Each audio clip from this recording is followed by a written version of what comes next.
Besides sending the police, you might want to send an ambulance or a hearse. Hello, Billy Ho here, coming at you with the Memorial Tournament this weekend. This is going to be the DraftKings portion of the show. And what we're going to do today with my special guest, David, we are going to just kind of take a look at the DraftKings pricing and a little bit of ownership, which is very early on.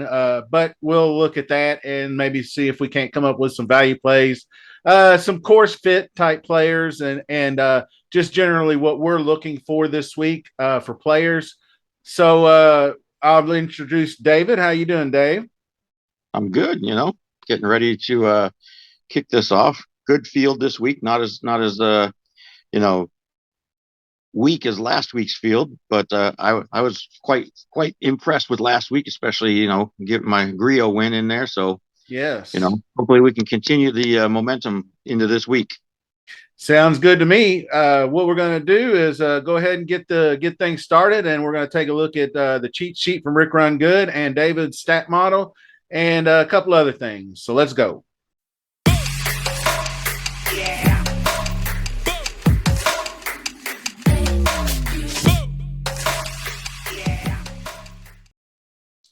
Okay, this is David's stat model, and I got a couple other things to show you real quick. I have not done much of anything with this. This is just my preview article that I usually put out every week. I don't even know if I've published it, but I'm gonna have something together by tomorrow. So I'll post the link in the description like I always do.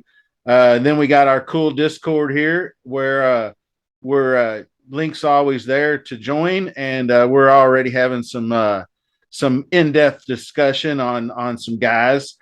And then we got the Rick Run Good cheat sheet with some projected ownership and whatnot on it. So we're going to start here, actually, since we got a little bit of early ownership going on. And we'll see. We'll just say, let's go from 8,500 up. We'll start with Pretty Ricky here. And we'll go up. And Dave, tell me what you're just briefly what you're looking for this week as far as stats go, and then what you're thinking of up top. Like, if you are you going to try to maybe play the game theory with Rory if he's going to be 10% owned, or more Akawa, or are you going to go with more of a steady Eddie like Scotty Scheffler? Yeah, key stats I'm focusing in on this week are going to be strokes gained off the tee, uh, combined with good drive percentage. Fairways are not that difficult to hit here, pretty wide fairways, but you do have some tree lined, fairways that come into play. So some strategic second shots are going to come into play. So that's why I have good drive in there, as well as the strokes gained off the tee. Obviously, each and every week approach is one of the most important things, and that's the one that's more heavily weighted in my stat model. Around the green, we're going to have coming into play this week, not as heavy on around the green as uh, some other weeks that we and some other courses that we look at year to year. But obviously, we're looking at birdie or better percentage, specifically par five scoring average. I have weighted more this week than birdie or better percentage. Sand save percentage, I have factored in a small amount, which kind of contributes to around the green. But then I also like birdie to bogey ratio as well. Something I've been starting to use a little bit more when I do my stat model now is the birdie to bogey ratio. So those are what I'm looking at this week primarily. Obviously, secondary stats for people that want to, go more in depth. I would say if you're looking at, more of like the proximity buckets, I would say you're probably going to be looking at your long irons this week, 175 to 200, 200 plus. We do have 7 par 4s that are 450 to 500 plus this week. So definitely going to have some longer second shots going into the green. And now when we focus in on 8,500 and up, most likely, I mean, I've just kind of started to dig in. I've been working a lot the last few days, but from a first look that I got, I myself, and I have a feeling it's probably going to be pretty popular. And now looking at Rick's cheat sheet with the projected ownership, it definitely helps even further concur where my thought process was. And my first thought process was that I was going to stack Rom and Cantlay this week. Obviously, Cantlay, a two-time winner. However, the second time kind of has an asterisk because, as we all remember, Oh, champs. Rom was walking away with that title that year when then he tested positive for COVID after round 3. So Cantlay's second win kind of has an asterisk, and you could say Rom is the two-time winner here and not Cantlay. So that was where I was focusing in on to really go with my builds this week.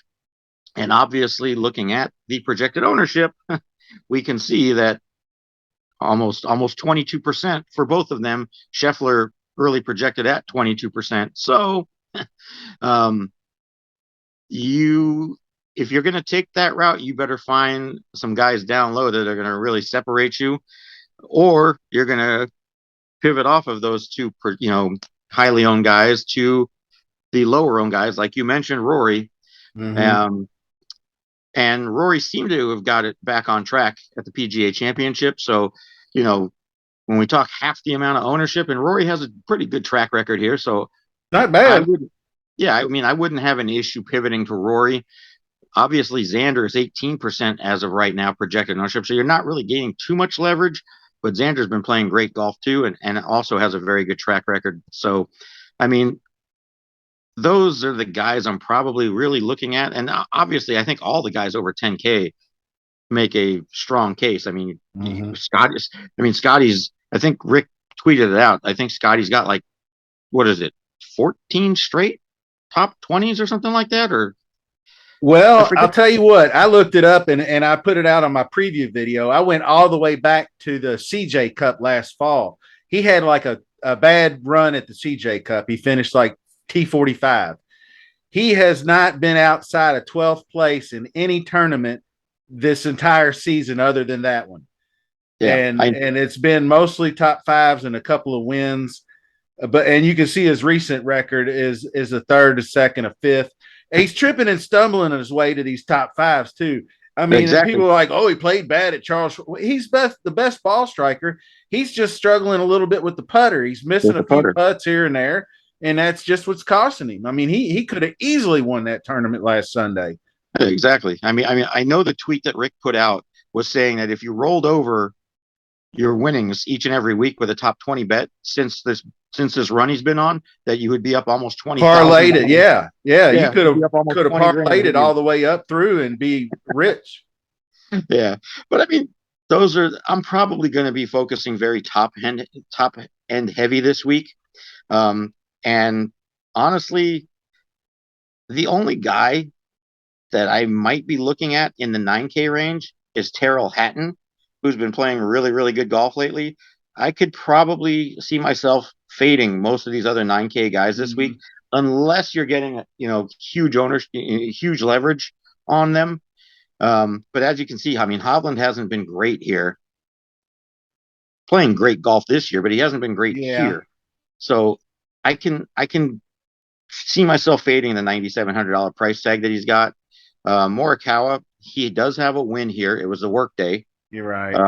So, and he has a second here, but again, $9,900 for Morikawa. I'd rather find the extra money to get to those 10K plus guys.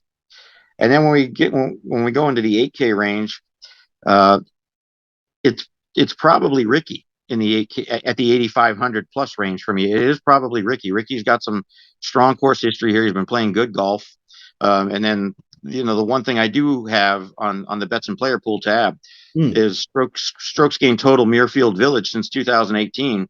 And Ricky's on there, I mean, you can see Fowler was on that list. He's down at the bottom, but he's still gaining over a stroke, total per round. I remember looking at this earlier in 22 rounds. So that's probably the guy that's, 8,500 plus that I'm looking at. Adam Scott was on that list as well. So Adam Scott might be someone I could probably consider as well. But again, all the other guys that I'm looking at that are, and Adam Scott's not even 8,500 plus, where he's down in the next range. So 8,500 plus for me, it's probably Fowler and Fowler. Spieth has good course history, but I don't trust the wrist. I can't trust the wrist. He got me. I'm going to fade him. So for me, it's Yeah. Fowler, and then the 10K plus guys, maybe sprinkle Hatton in a couple builds. Yeah, that's what I noticed too was this entire, I mean, not at the entire 9K range, but people are going to be skipping the 9K range. People Yeah. are living. I mean, I went and I got half a dozen guys just right off the top of my head in the 8K range. And not even, and they'll be in the next flight, like you said, like Adam Scott and others. Uh, but if I start down here, I agree with you on Ricky. He's just been steady Eddie. Uh, Here recently, the sixth at the Charles Schwab was nice. He did have us he did let us down at the PGA Championship, but that was a very very difficult course. He's much more familiar with this course, and and then you got guys like Hideki and Cam Young that I might consider. I got a kind of a small list going of maybes, and Hovland is a maybe, and Hovland because he outscores his finishing position. So you can see like a T51 last year, but he probably scored the same amount of DraftKings points as somebody that finished 30th. So if he finishes in the top 20, he's scoring probably around 10 or 11 as far as like what he can do when he sticks them tight and rolls the rock. And these greens are a hair bit easier to putt on from what I'm gathering. Uh, but like you said, starting way if you wanted to start up top, Cantlay was the first one that came to mind, and I think I'm compelled to go Scotty over Rahm here, just by the slight nod that Scotty has just been absolutely. And if the putting is a little bit easier, then he should be fine because the only thing that's stopping him, like I posted last week, is the putter, and he's proven it week in and week out with the three straight top five finishes, and he's just a few putts away from another trophy. Now, Rory does interest me if he's going to be hovering at 10% ownership because, like you said, I think he's starting to gather his shit together. If you look at the amount of time he's taken off, like we all remember the Masters. He admitted he was basically overcooking himself as far as being the ambassador and doing all the legwork for the PGA and lacking on his golf game and mentally he's just exhausted. And so he misses the cut at the Masters. Well, he takes a good time off and he even skips that Heritage elevated event. And then, yeah, Wells Fargo, huge letdown because that was, his jam. But then he's getting it together, and the seventh place at the PGA was quite encouraging. And plus the switch in putting surface to bent, which that was where the PGA was. So that's going to be helpful. And all he's got to do is not spray it all over the place because he's going to just dominate with his driver. So it's probably worth the risk to if you're going to get if you're going to get half the ownership versus Cantlay. I would pivot to Rory over Cantlay, and I already have Cantlay in the Billy Ho lineup. So so don't dupe me, bro. But anyway, the then getting down here a little bit more, Cam Young, I think might be a good pivot because I think he could dominate with his driver, just like even though he had I think his 60th last year, he's been really suspect. But I kind of equate the Masters with this tournament just because the Jack Nicklaus layout and all that stuff, and he was seventh at the Masters, and I think the switch. Everybody thought switching to the new caddy was just going to instantly win every golf tournament. And I think maybe those two guys are going through some growing pains. So not 100% sure, but when I did my initial player pool, and I'll just jump us down into the lower range here. Is I'm going to finally pull the trigger on Thagala, and the same thing. Ninth at the Masters, fifth place here last year. The guy flat out scores DraftKings points. He has struggled with the driver in his last couple of tournaments, but I think he can turn that around. It just depends. It was the PGA Championship and the Wells Fargo, two extremely difficult driving golf courses. So, if you get him a little bit more generous fairways like you see here, and he does have experience. He's played here the last 2 years. And then you can just run right down the line here. Corey Connors playing outstanding golf. Wyndham Clark, I'm not 100% on yet. He has all the stat fits, but the it was just a PGA championship though, so he had a bad run at the PGA championship, which was super difficult. So he might be a guy to get some leverage on in that range, possibly. But then there's Lowry, Scott, and I love Siwoo Kim this week. He is he's typically does pretty well at the Masters. You can see his course history: 13th, 9th, 18th. He gets it done in the bucket ranges you mentioned, top 10 in both ranges, 150 to 175, 175 to 200. He comes in around sixth or seventh. And I'm going to run Russell Henley because he was my sneaky play at the Masters, and he came through with a fourth. And I think he's rounding it, coming back around again. The 16th at the Charles Schwab. He hasn't played this but the one time in 2021, but I'm not really sweating that. He's seen the course. He's an accurate driver of the golf ball, great ball striker. He just needs to roll the rock a little bit. And then if you get down like into a few more guys down here, there's dudes like Killer Keith Mitchell, Casimir Keith, or whatever they're calling him these days. Mitchell seems like he would be a good fit here, and he's kind of improved with his putting. He's not just Bermuda Keith anymore. He can putt a little bit. He's actually positive on the putter tip. So these guys in here, if you want to just go say 7K to 80, right where you left off with Ricky, Dave, just kind of you can just kind of run down the same and then just kind of jump us into the next range. Yeah, I'm all those names that you mentioned. I'm also liking this week. Tagala for sure. Corey Connors, Wyndham Clark. Again, I'm on the fence with him as well this week. Probably leaning more, I think, fading Clark than I am playing him, but still got to look at a few other things yet. I already mentioned Adam Scott. I like Adam Scott this week. Yeah, Siwoo right there, both priced at 8K. Like Scott and Siwoo this week. Henley, I do like. I used him a little bit last week at the Charles Schwab. Grillo coming off the win. Even though we've mentioned it, it's not like it was in the past where you usually fade the guy the week after they win. That's a good idea. For me this week, I probably am leaning a little bit more on the fade for Grillo, only because it's been so long since he's won that I think maybe it's going to affect him a little bit more than some of these other guys that you see win, because they have been winning. It took them 8.5 years to finally get that win now. So I think this week that win's probably going to really affect him a little bit more. He's going to obviously have a lot more media coverage. So I think it might. Let me ask you this, Dave. Did you watch it Sunday? I did. At all? Huh? I did. I didn't get to see the whole thing. I got home and saw, I think, from I want to say from when Grillo was on 14. So I saw 14, 15, 16, 17, 18, and then the playoff. Well, what I'm referring to is right after he makes his double bogey, he's over there practicing and he lets this little kid come in and hit golf balls with him while so he must have, I don't know where you would think that the guy would just be sitting in the corner doing one of these going, I can't believe what I just did to myself. But he's all relaxed and playing with the kids and everything. And then he goes out and he wins the playoff. He's like he never even had a sweat.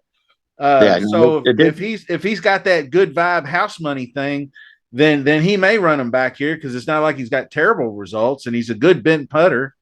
Yep, his putting has definitely improved, and bent is his best surface. After the win, obviously his price kind of inflated a little bit. It's not crazy, but you already mentioned Keith Mitchell. Keith Mitchell's only 100 less.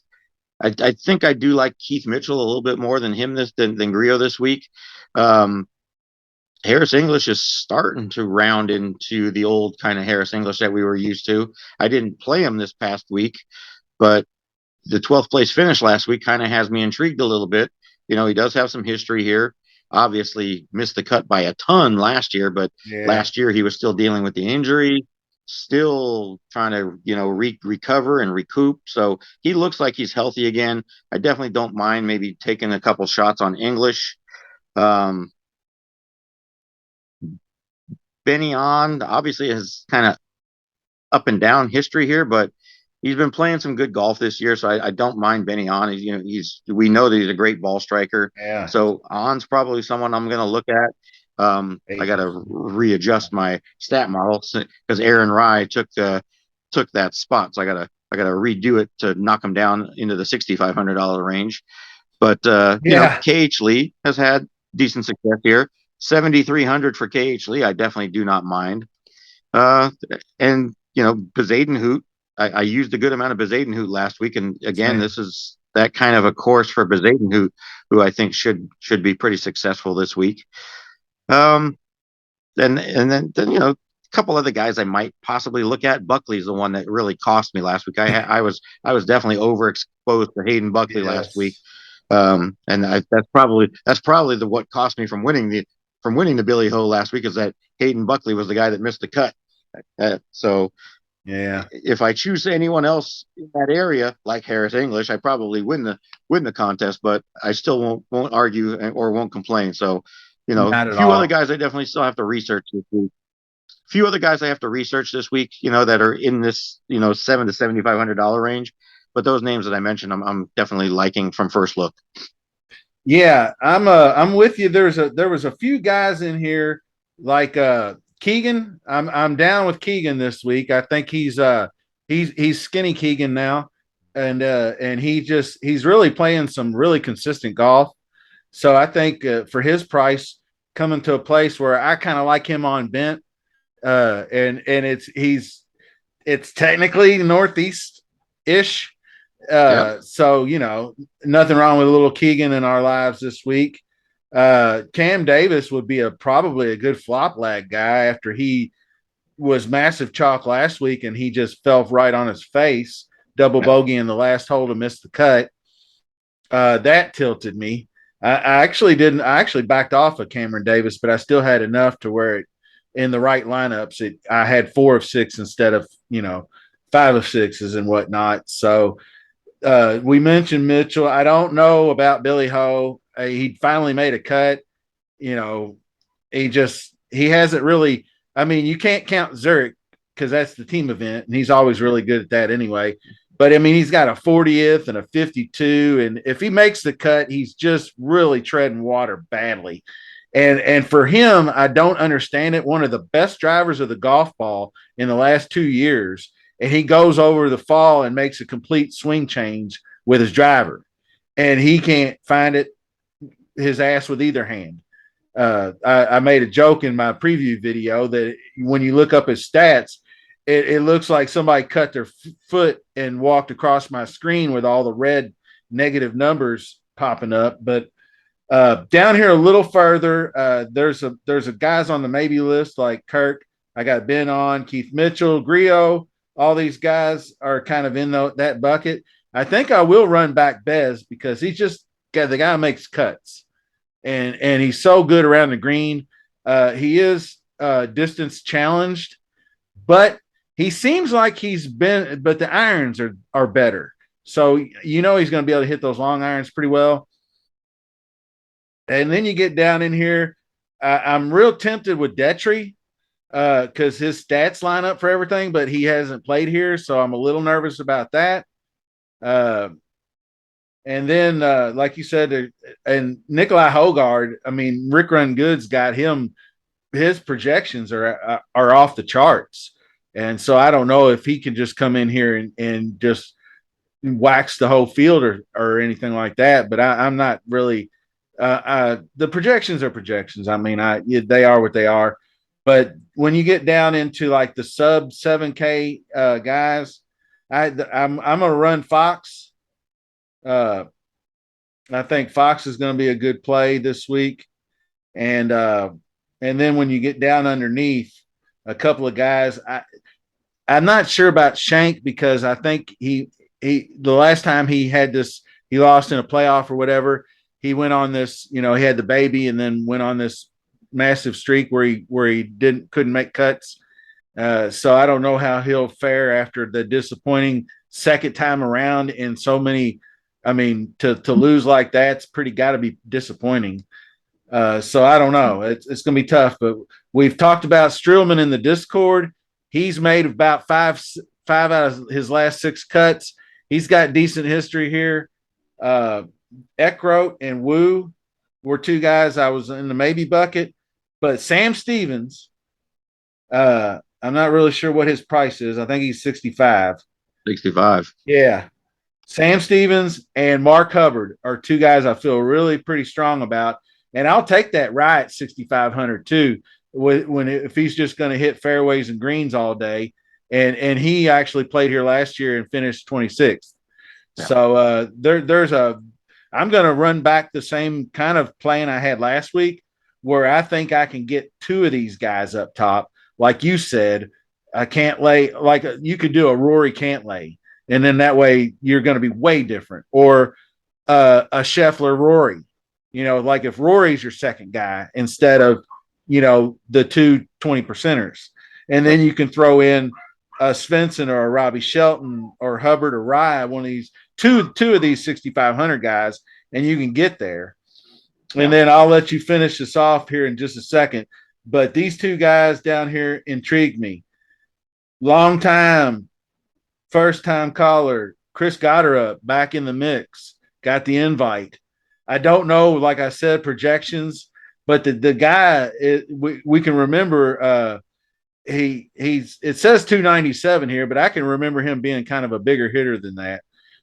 He's not the one I'm as much interested in as I am in this David Micheluzzi, the part-time Formula One driver. But he is like popping in models and stuff too. And he's got the distance and accuracy, and he hits greens and reg. He hasn't played a lot, but he's interesting at 6,100. And he's got a couple of pretty good finishes back in the day. So who do you think you're going to be interested in like the 6K range?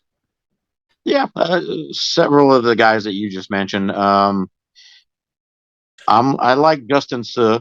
He did play here back in 2019. He missed the cut, but he missed it by one stroke. And he's been playing some pretty solid golf recently. I mean, other than the missed cut of the Byron Nelson, he had a rattle. He rattled off a whole bunch of made cuts.